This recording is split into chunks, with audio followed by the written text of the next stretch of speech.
இறைவன் எதற்கும் ஆவேசப்பட்டு எதற்கெடுத்தாலும் கோபப்பட்டு தண்டனை தரக்கூடிய மனித பிறவி அல்ல. இறைவன் என்று நாம் அவரை சொல்லுவதற்கு காரணம் என்ன?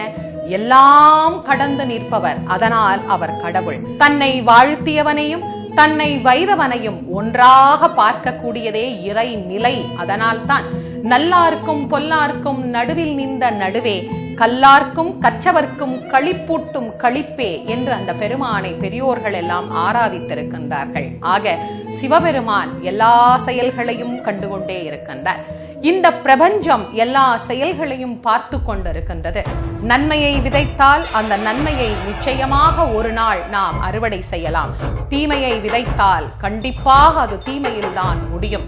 இன்னொருவர் மனம் நோக நடக்கக்கூடாது என்பதை மனிதத்துவமாக நாம் பார்க்க வேண்டும் என்பதை எல்லோருக்கும் என்னுடைய வேண்டுகோளாக நான் வைத்துக் கொள்கின்றேன்.